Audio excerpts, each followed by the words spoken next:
And if it's something that's going to put a smile on their face, that's a great reason to send an email. You're listening to The Higher Ed Marketer, the podcast for marketing professionals in higher education. Join us every week as we talk to the industry's greatest minds in student recruitment, donor relations, marketing trends, new technologies, and much more. If you're looking for conversations centered around where marketing in higher ed is going, this podcast is for you. Let's get into the show.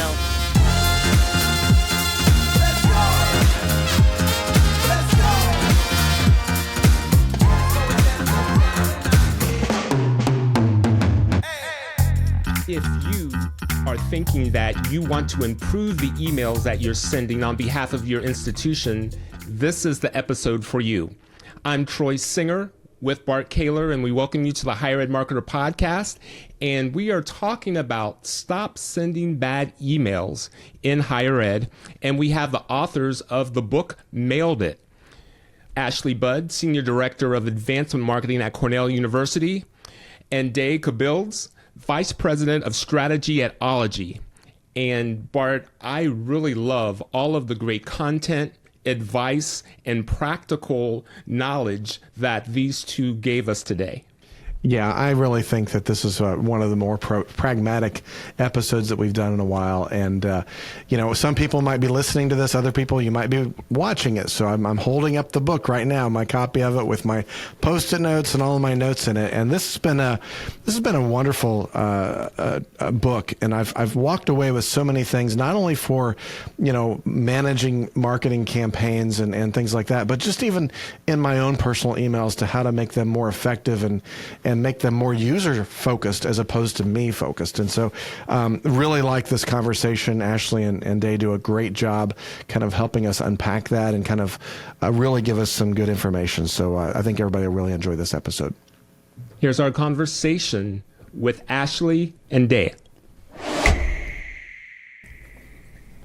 Day and Ashley, I think that you both know we love starting out our conversations with our guests by asking them to share something that they may have learned recently that our audience would find interesting or fun. So, Day, I'm going to ask you to start and to share something that you've recently learned or something that you would like to share. Yeah. So I recently took over the social media promotion for my local concert band. And our audience tend to be retirees, so I have to use Facebook. And I have not posted on Facebook for a decade.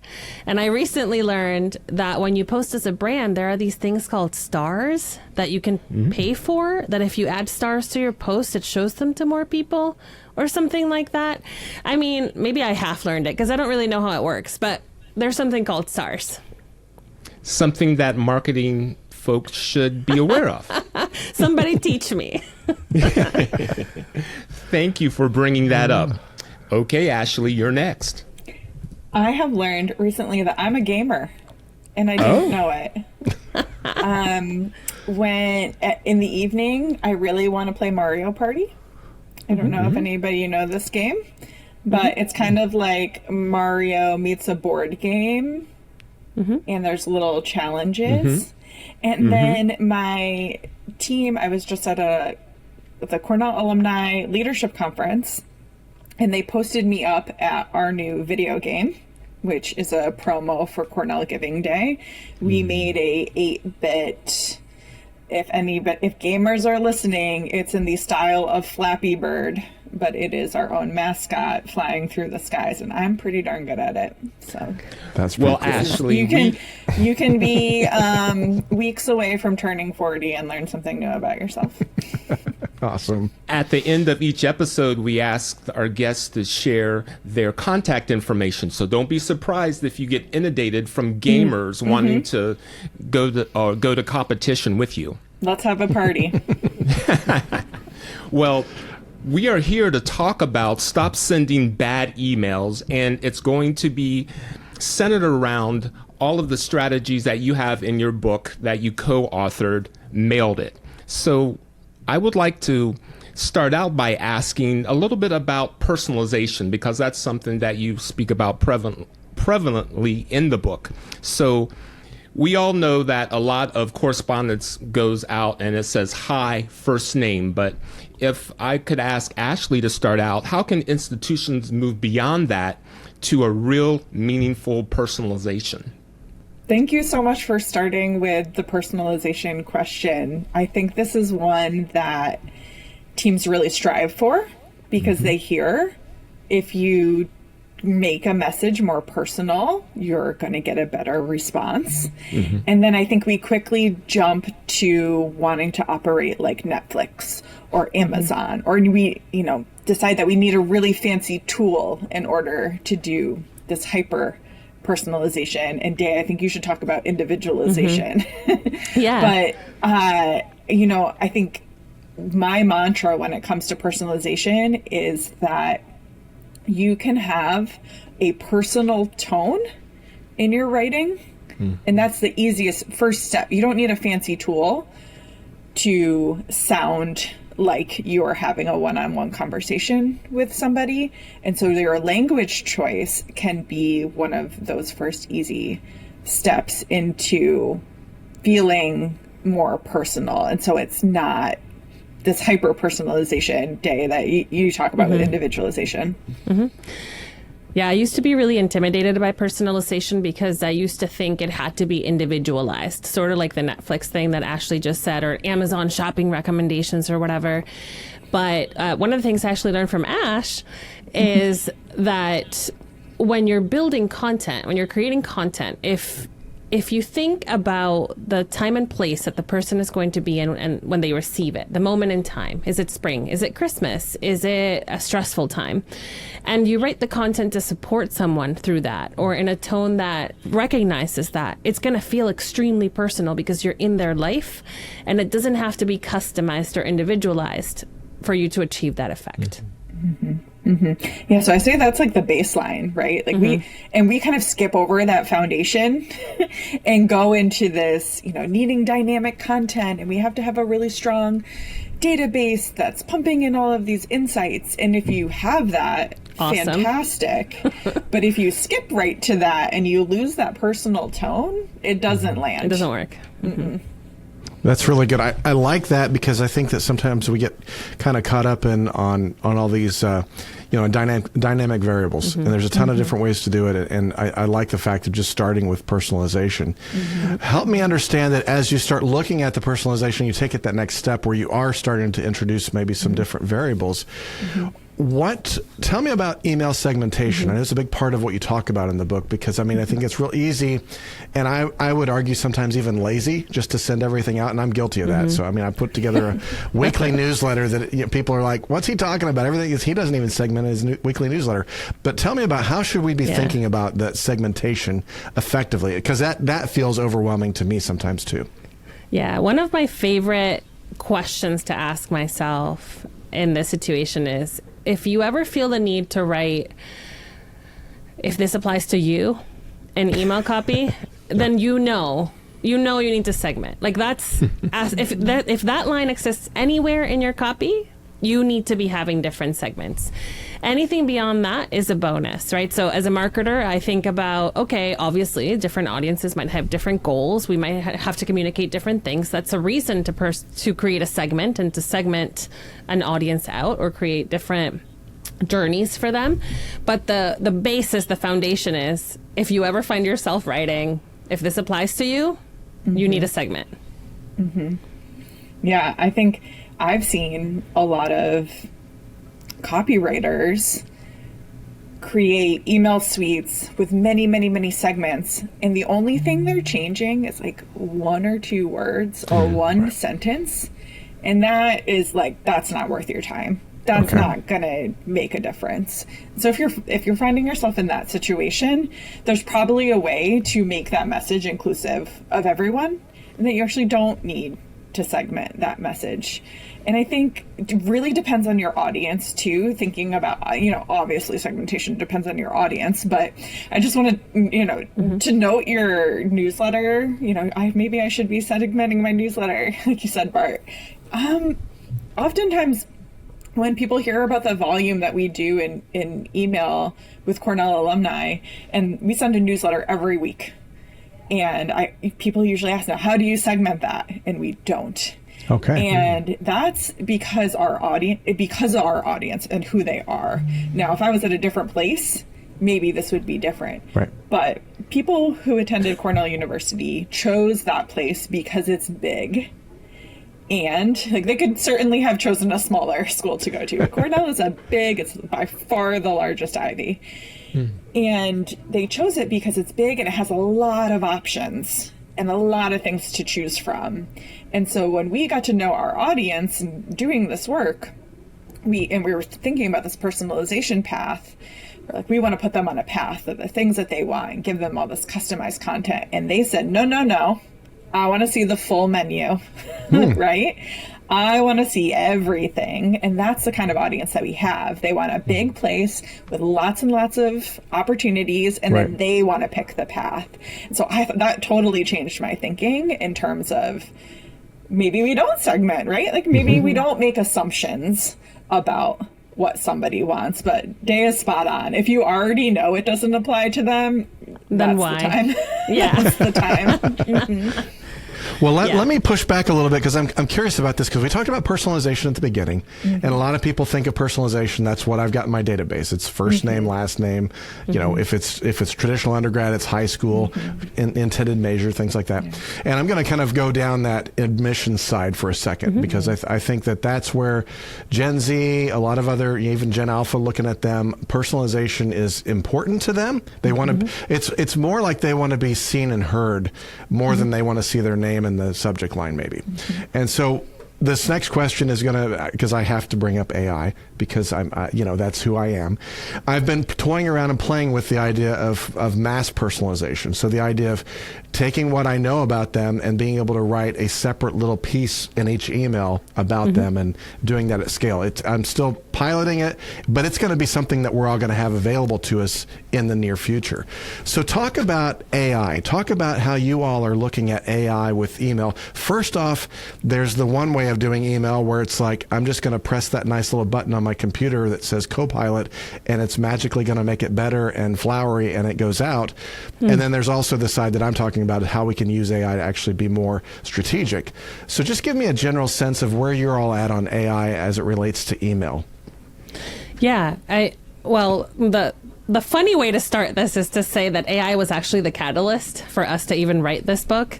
Okay. And not in a positive way back then. It was, so this was 2 years ago when everybody started using AI to write emails, and we would see the output coming out, and like we would know deep inside that it was bad. Yeah. That the AI was trained or was learning from bad emails. And so we needed to put good emails out there. More people needed to write better emails so that the models would get better. So we were like, we got to write this book now. And we did. But since, of course, AI has, the rate at which it has progressed is just incredible, right? So on the content creation side of things, on the simplifying things, on the language, it's so helpful. But this example that you're talking about, Bart, I love it, actually. I know there's lots of folks out there who are very anti this kind of thing, but I can definitely see the value of knowing what a student has asked before, knowing what they put in their essay, knowing what concerns they might have, or whatever, the things they've interacted with, to make assumptions about what additional information they might need, and using AI to help personalize at scale. I think that's a great use of it. What I don't think it replaces is the fact that a human still has to know what's valuable and what's worth it, and when things need to be sent, right? I think when people go too far into just full automation, that's when you lose the human touch. I think using AI to infuse a human touch is a completely different ballgame that is really interesting to explore. That's great. Ashley, your thoughts? Yeah, I was going to say something similar. If what your variables are, what the difference is in this email from student to student is helpful to them, great. If we're just doing it for the sake of showing them that we know them, I think you got to be really careful about what pieces you're picking to reflect back to them. Right. And the more these tools are available to us, the more marketers are going to use them. And I think what Day and I have seen over the years are all of these marketing tactics that are now played out, that worked at one point, right? The way we were taught to write subject lines was all about intrigue and ask a question and get them curious and all of these things that do not work anymore. So I would be cautious about how we're selecting, and are we doing it just to prove to them that we know them, or are we doing it to actually provide, like Day said, provide value, be helpful in that context, giving them a little, maybe it's because we're giving them something different than we would give another cohort of students because we know them. That I think is magical. That's where I'd want to double click on that one. That's great. I like the way that you positioned that a lot, Ashley, because I've been thinking a lot. I mean, you guys have inspired me on the way that I do my emails. And about the same time I read your book, I also read Smart Brevity by Axios. Oh, yes. And so, like, my emails are different now because I stopped saying, I hope this finds you well. And I moved that to the end of my emails. We still do. We hope everyone is well. Yeah, exactly. But that can be at the end as opposed to at the beginning. I thought that was great. And then with the Smart Brevity, just getting everything a lot briefer. I mean, people want to scan their email. They don't necessarily want to read a book. And so I really like those things. But I mean, that's been really valuable for me to pick up a few tips as I read the book. But tell me a little bit about, as a university is kind of looking at this and they're listening to this podcast, maybe they've read your book or this will inspire them to go read the book, which, by the way, I would encourage you to do that if you haven't. What ways do you think that they can kind of revamp this strategy? I mean, what's the first thing that you think they should fix or remove when they're looking at their comm flows or their emails to their alumni or the annual giving asks, things like that? What are the first things that you see that most schools need to kind of look at when they are needing to improve? So when we do our workshops, this is a visual thing that I think is pretty visceral for people. We show a pie chart of what we expect that comm flow balance to look like. If we were to audit any university's email, whether it's an annual giving flow or a prospective student flow, we know, because we've done many of these, that 85% of the communication that's going out is an ask. Ask to do something. Apply now, give now, these kinds of things. And there's very little raising awareness. There's very little nurture content. There's very little stewardship content. So I think what we would both say is that we want the strategy to include a lot more content that is for the reader and less content about us. And the way we get there is by starting the creative exercise, the content creation exercise, putting ourselves in the mindset of the reader, which is being in an inbox that they don't want to be in, and also trying to tap into some of these more universal things that we know are happening in whatever season of life that reader is in. And if we can match that, we are going to be somebody who shows up in the inbox with empathy. And we are going to be an email program that is trusted, and we're going to get opened and we're going to get clicked. And so I would say it's making content for them. What would you say, Day? I'm just going to double down on that by giving 2 examples and making this tangible for people. On the alumni side of things, most of the alumni newsletters that we see have the most recent kind of research or news stories that the university has produced, and sometimes they're amazing and they've taken weeks to write and so on and so forth. But maybe that story is not what's relevant to your alumni today. Maybe what's relevant today is there was something in the news related to something that one of your professors is doing research on, and if you send that article today, it's gonna feel so much more personal, so much more relevant and interesting, and your alumni are going to brag and they're going to say, you know, that thing we're seeing in the news, well, my school knows how that works or whatever, right? So that's one way. And then on the prospective student side of things, I have seen I think, hundreds of ComFlows at this point in my career. And I have yet to find the school that is sending content that's actually useful to a junior or senior in high school. What are they doing? They are studying for exams. They are going to their first or last dances. They are competing in sports. They are playing instruments. They're doing all these things we completely ignore that are things that they are doing to get into our schools. And how many of us, take a pause and say, listen, as you're planning your study break for your AP test, here's a study guide from our professors. Or as you're planning your road trip through the country, here are some of our favorite spots to stop on the way to the university where you can have dinner with your family. Or are your siblings home from everybody's going to be home from school over the break. Here are some coloring pages to help entertain them while you work on your applications. Like, there's no content that actually helps them in their life. And it's all content about our institution. That's not helpful. Yeah.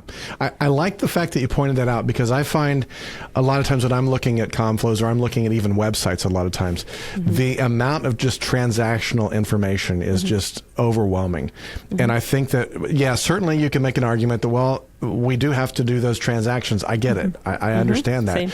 But the amount of transactions, and I think actually 85% is probably pretty accurate, that most of what we're doing is we're trying to move the funnel, we're trying to move the needle, and it ends up being transactional. It's like, hey, be sure to sign up for the visit day, be sure to do this, be sure to do that, reminder, as opposed to, I love what Day just illustrated, was the idea of, let's give them something that changes. I mean, you have to be differentiated. I mean, that's the whole point of my book, is how can you be something different than everybody else? And I think that being able to come alongside them and be a helpful, trusted source automatically puts you to the top of their list just by having somebody that they can trust in this whole thing. So, great. If you would, many marketers struggle with subject lines and preview text. And what are some of the more practical ways to improve the open rates? We're going to make this so much easier than it has been. We're both going to make it easier, and we're going to break the hearts of creative writers everywhere. All in one fell swoop. All in one. It's very simple. The very best subject line is not interesting. It's not funny. It's not a question. It's not written to get people to open the email. The very best subject lines simply tell people what's in the email. And if it can deliver the message, if the reader can read what you want them to know right in their inbox, we've done our job. So we like to say 6 to 9 words. That's a summary of the important action, the important point, the date, whatever is actually the point of that email, right in the subject line. And if you've done your job and you are sending content that is for them, that is relevant, that is timely, they'll be like, oh, yes. And they'll open it to do what the thing is that you're asking them to do. Yeah, and it creates this momentum, which is what we found is so interesting in the inbox, right? People are very predictable and their behaviors are very predictable. And so we know when you open up your email, you take a deep breath, because there's going to be a lot in there. And then the first thing you do is scan who you got emails from. Yep.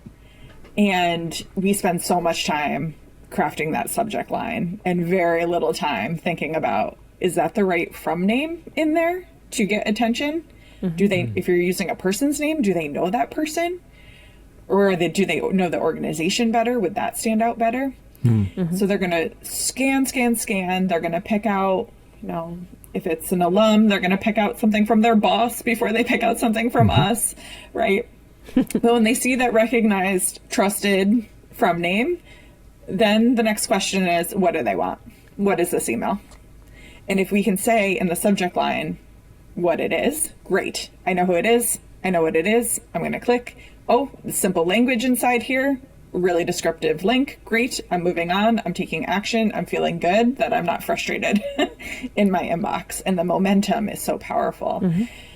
Troy, you also asked about the pre-header text, which we can get back to the robots for a second, I think here. The pre-header text for folks maybe who aren't using mass marketing tools, you can change this text and you can format what appears as a preview in the inbox for your email. If you are just sending a one-on-one email, you're not going to have access to that in the very first line. It's going to show up. And that's why we harp on that first line so much, because we know it gets read. We know sometimes it shows up as preview text. And if it is, I hope this email finds you well. It's not going to find them at all. It's not helpful. We don't know. Like, this gives me no information. Right. But we can use the preview text to provide even more clarity about what is in the email. Or, if we've broken your creative heart and you really wanted to be punny in that subject line, here in the preview text is a good space to show a little bit more of your personality, be a little bit more lighthearted. Let's put a smile on the faces of readers while they're in their overwhelming inbox.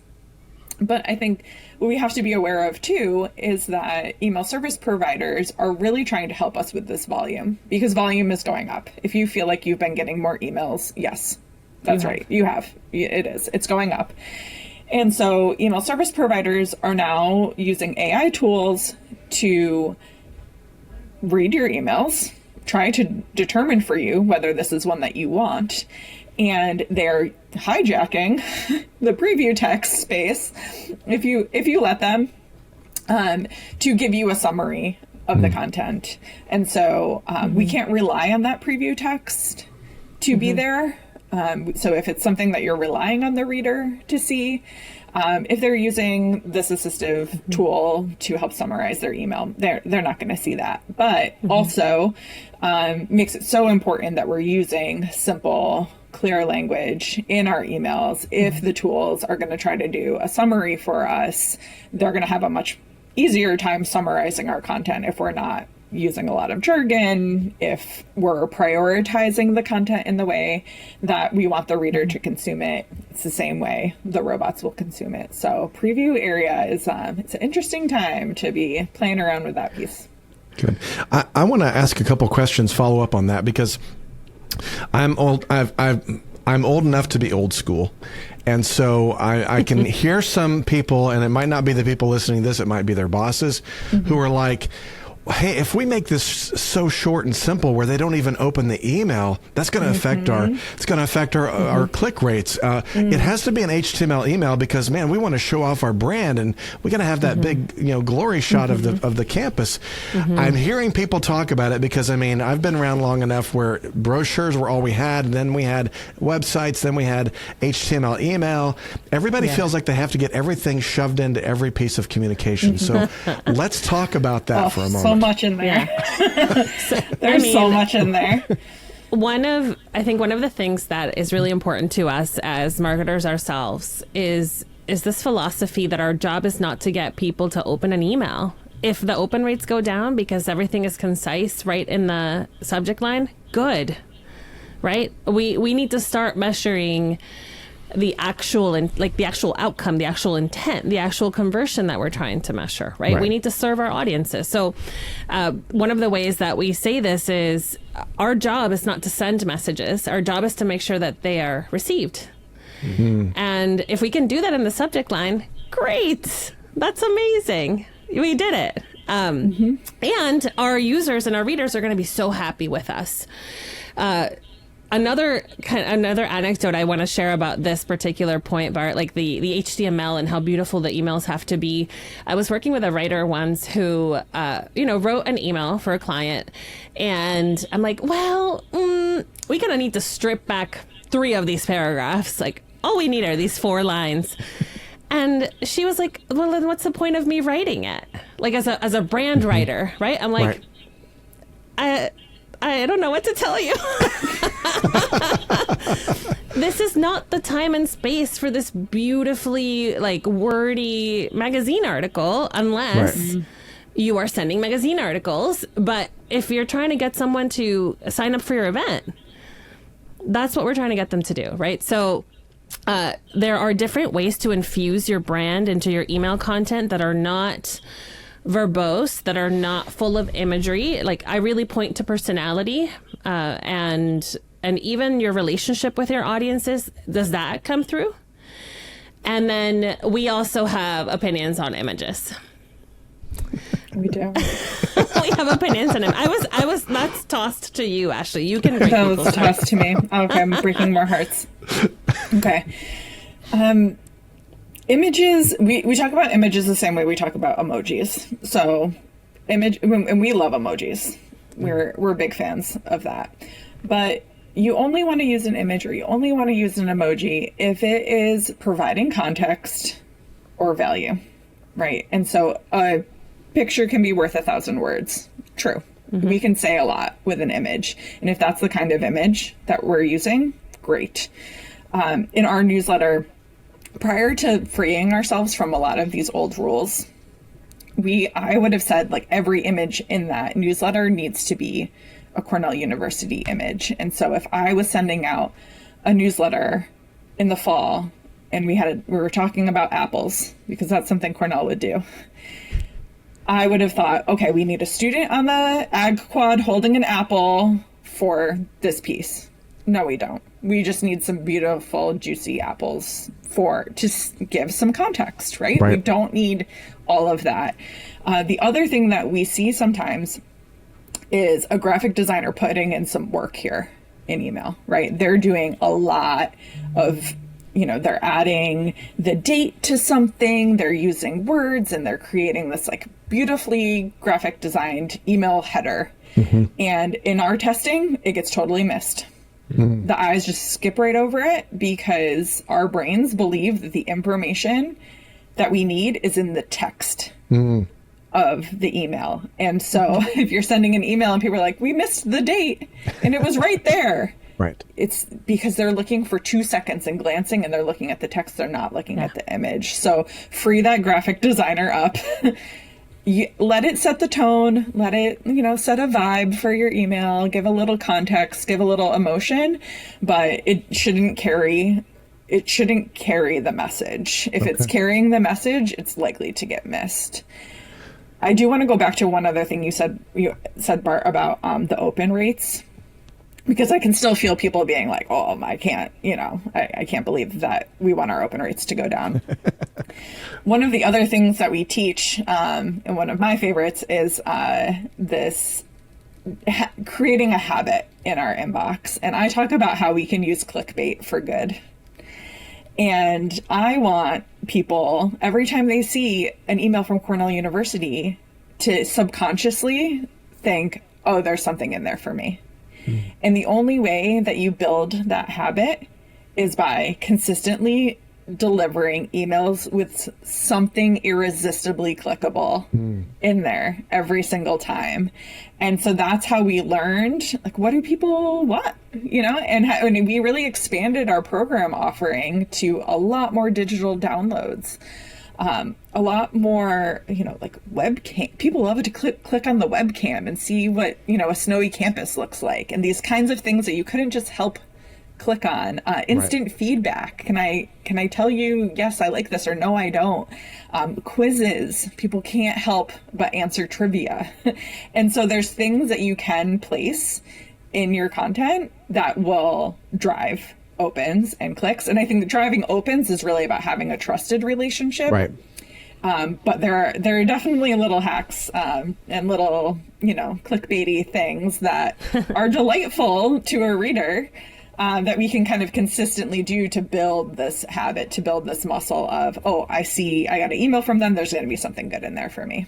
That's good to know. And I'm going to just, one last question, because I think that what I'm hearing you say in all these is, let's think first about the reader and how they want to engage with our emails before anything else. So the question I was going to ask was more along the images, GIFs, memes. Mm-hmm. I guess it's more about if that's something the readers would really like and enjoy, then yes. Yeah, they're in control, right? Yeah. They're running the show. Well, and if it's something that's going to put a smile on their face, that's a great reason to send an email. Okay, awesome. That's great. Would love to talk about the future of higher ed email marketing. And I think all of us agree that email marketing isn't dead. However, the way we use it is evolving. With that, what trends are shaping the future of email in higher ed? Yeah, I think we're starting to see the swing back to the importance of email. And so I'm somebody who came up through social media strategy. And I lived through the glory days of all the attention being on the social media strategists. And I think Day and I have worked hard to like give a little bit more love to the email strategists there. But there's the proof is there that the conversions are not happening in these other channels. The conversions are happening in the inbox. And so I am seeing marketing directors putting more of an emphasis on their email program. It's something that we own, right? We see the volatility of social media platforms or any other platform that we might be using that's not our owned. So, our website and our email program, we own these, we can control these. And so I see a reinvestment in these programs, more sophistication coming with that investment. And it's in a space that you can control, it feels a lot better than, fighting an algorithm. Yeah. Yeah. I would agree with that. We don't throw shade at social because it has its own very important role to play in the marketing for higher education institutions. But I'm definitely seeing how email is not going to be what it is now. Set it and forget it almost. I see that a lot with enrollment comm flows. Like you think about it once in the summer and then you turn it on and you let it happen. And when we ask teams that we work with, like how many people at your institution work on email, how many people work on social, how many people work on web, email is not even there's not even a full-time person dedicated to thinking about this channel. And I think that's going to change. I think we're going to see that people are going to realize that the return on investment on this channel is incredible when you do the investment part. So I'm hoping for it at least. And we have a book to help everyone figure it out. If you would then, what are your bold predictions for higher ed email marketing, and how will it look in 5 years from now? More FTEs, more full-time people, like Day said. Yes. Sometimes I feel like I come from the future. So I'm just going to tell you what my operation looks like now compared to what it looked like 5 years ago, where we had pieces of people working on email as part of people's jobs. And now we have 4 full-time people dedicated to the Cornell Alumni email program. I think we're going to see more of a swing in that direction. Thank you, Ashley. Day? I think we're going to see a shift from using email as a mass outbound information tool back to what it was when it first originated, which was a relationship building tool. I've had a Gmail account for 20 plus years, and when I go back to the first emails that I wrote and received, they were full updates on my life, what I thought, what I feared, what I ate. I think we're going to go back to that behavior in our personal lives. And as marketers, people are going to expect that level of depth and personalization and one-on-one interactions through email. Again, because we control it, but because we also control when we engage with it. So it's not in our space like some of these other channels. And we can set aside the time to really engage. So I really hope at least that this comes true and that it forces institutions to start creating content that is actually for the reader and not about us. If our listeners would take away one piece of advice that would be practical, that would improve their email marketing almost immediately, what would it be? And if I may, I'll ask Ashley to start out first. I don't know which one Dave's going to pick, but I think I know it's either one of these two. I'm going to say simple language. We talk about emails need to be written at a 7th to 9th grade reading level. And, most people are like, I don't know what that is. That sounds nice. I don't know what that means. It means a conversational voice. It means that reading level is a comprehension level where you can understand very quickly. In one pass, you can read and understand. And it is as close to spoken word as writing gets. First you learn to speak, then you learn to write, then you add all of these silly grammar things that we do. And so we have to kind of strip a lot of that back and get really simple, because it's, again, faster to consume, more accessible for everyone. And the Nielsen-Norman group has studied this and proven that people make decisions quicker, have fewer hesitations, less anxiety when they're reading at this level. And so I find that most institutions do not write at this level. In fact, they boast about how being complicated, academic they sound, right? And they're writing at a postgraduate level, and that we got to stop that. Simple language is usually mine, but I will pick another. Ashley and I are a we. There's no I in this team. My immediate tip is, when you are hyperlinking something, when you decide what you're going to hyperlink or what you're going to put in a button, ask yourself, if they only saw this link, only the link, nothing else, nothing around it, nothing before it, would they know what I want them to do and why? Or by when? Or what for? And so I like to start links with the verb, download, get, register. But then why or when? What am I doing this for, right? So register by January 25th. Download your guide to this trip, so that if they only see the link, they have just enough information to do the thing that you're asking them to do. Game changing. I knew I was going to steal yours. Those are great. Everyone, we've been listening to the co-authors of Mailed It, Ashley Budd, Senior Director of Advancement Marketing at Cornell University, and Day Cabils, VP of Strategy at Ology. For those that would like to contact you or maybe learn more about the strategies that you teach, what would be the best way for them to contact each of you? And Day, if you would please start. Yes, definitely my LinkedIn. You can find me under my name, Diana Kibbles, and I'm on there all the time, so I respond quickly. Yes, we're LinkedIn girlies, so you can find me there too. If you want to get emails from me, if you want more email, you can sign up for my newsletter at ashleybud.com. Again, thank you both. This has been a great and informative conversation. Bart, do you have any final thoughts that you would like to share? Yeah, I just want to, again, say thank you so much for being on the show. It's been a pleasure and an honor to have you both here. And I really would recommend everybody go and get your copy of Mailed It. It's a great resource. Even if you're not in higher ed, I think there's a ton of stuff in here that's good. I mean, you've got to really look at it, and it's going to change your perspective on the way to look at that. And so just really would encourage you, as well as I think that there were a couple things that were talked about, the whole idea of set it and forget it, we've got to end that. I think we're too lazy sometimes in higher ed that we try to do set it and forget it for too many things. And we maybe spend too much time focused on things that are not as important.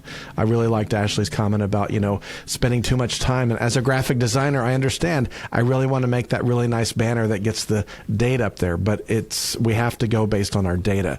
And so I think that you guys have both done an excellent job of kind of not only sharing that on the podcast, but really this book really gives a lot of that in it as well. So again, thanks so much for being on the show.